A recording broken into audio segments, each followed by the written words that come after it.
everyone! Welcome back to Echo English Moments.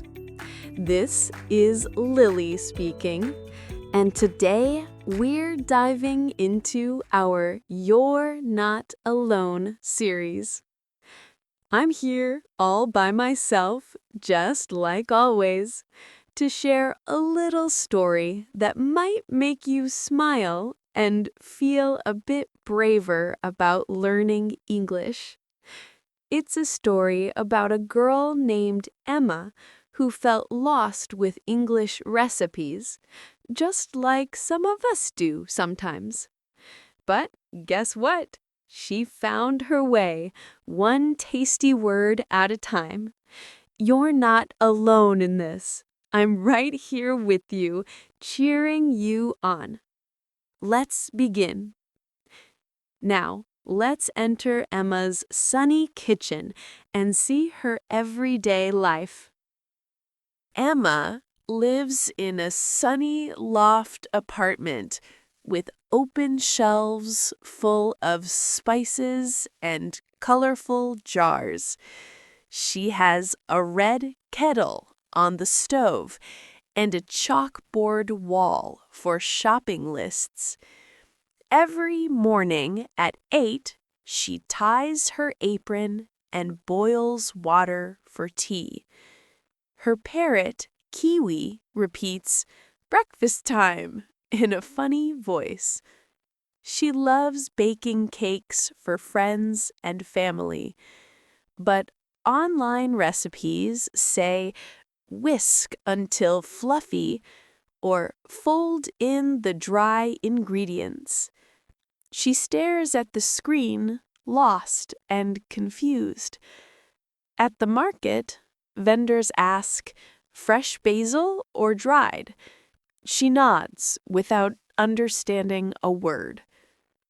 Why can't I taste the words? She wonders while chopping onions. This confusion feels heavy. Then one day, it leads to a birthday surprise gone wrong. One day, Emma tries an English muffin recipe for her sister's birthday. Add 2 cups of flour, she reads carefully, but cups confuses her. Is it tea cup or coffee cup? The dough turns sticky like glue in the bowl. Oven beeps. Muffins come out flat as pancakes. Sister laughs kindly and says it's okay. But Emma hides in the pantry with a sad face. Cooking fails because English fails, she sighs. She sits there for minutes, feeling the mix-up like a bad taste. The next weekend, she visits the market and finds new ideas. The next weekend, Emma goes to the Saturday farmer's market. She watches a chef demo.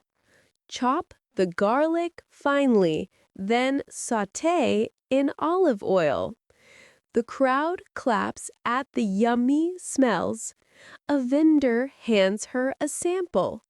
Try this rosemary bread. Emma wants to ask, how do you make it? But stays silent with tight lips. Grandma's old saying echoes in her mind. Recipes are stories. Read them aloud to taste them. Emma buys a tiny recipe card with simple pictures. I'll read and cook, she promises herself. She goes home and makes a simple plan to face the word fear. Emma pins a new apron pocket with 3 food words: chop, stir, bake. She draws cute icons: knife, spoon, oven, and sticks them on the fridge.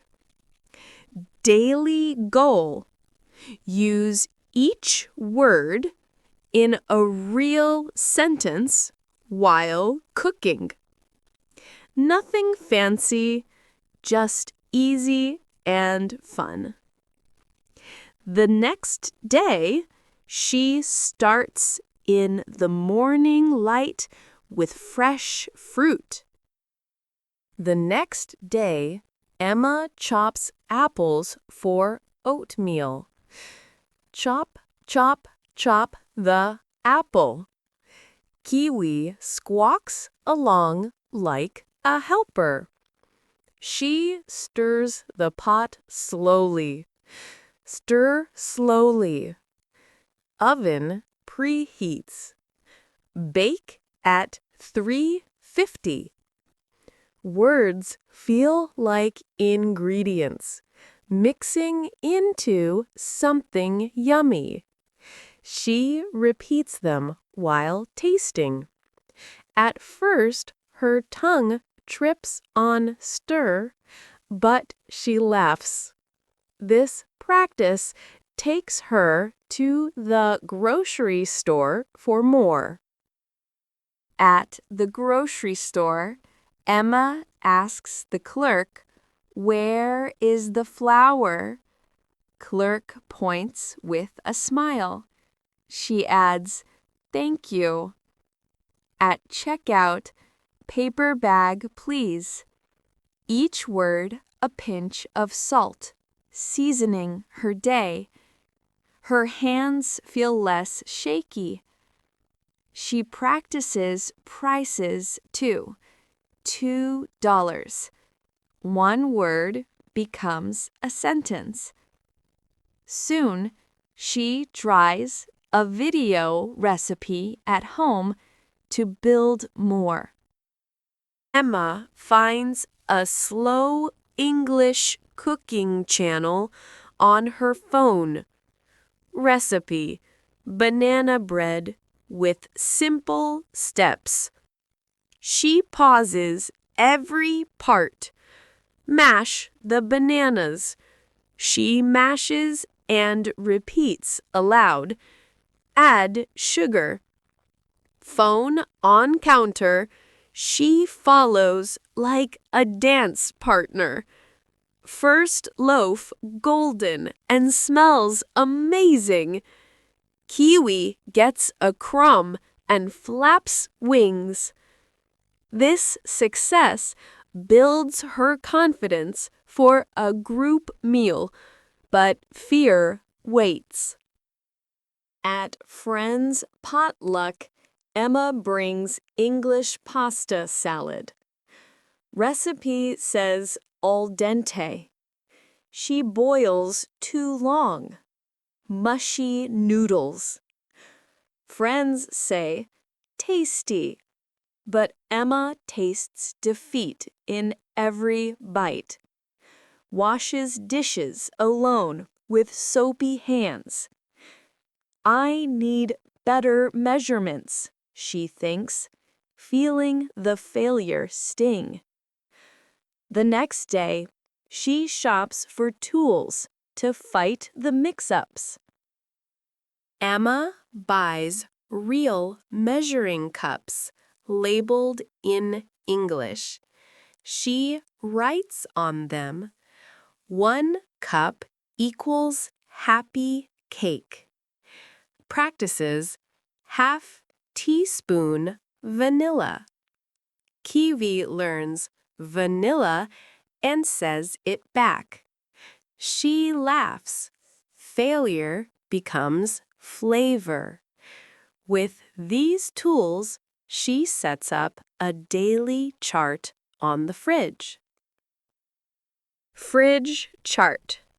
Morning, 1 new recipe word. Afternoon, cook with yesterday's words.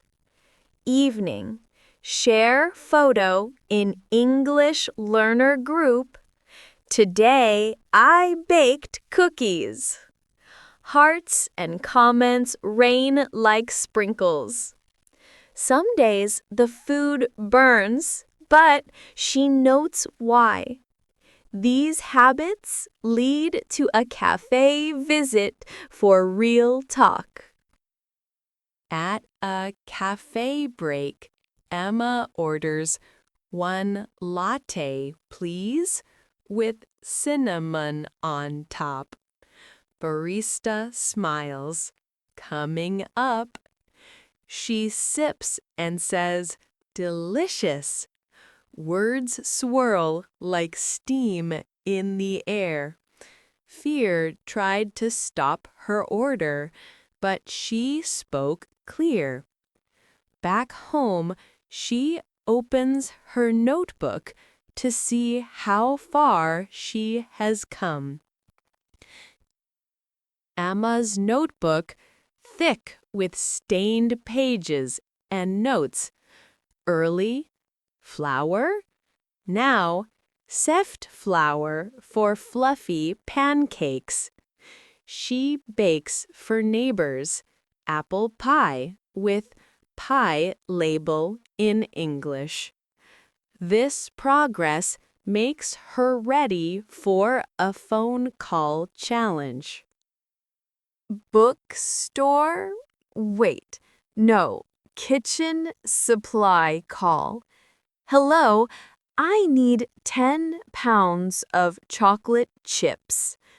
Supplier, dark or milk? Emma, milk, please. Delivery arrives. Perfect. She twirls in the kitchen with joy. Now she creates her own recipe to share. Emma invents kiwi green smoothie. Writes recipe in English. Blend spinach, banana, yogurt. Add honey to taste. Shares online. Comments. Yum! Parrot approves with a squawk.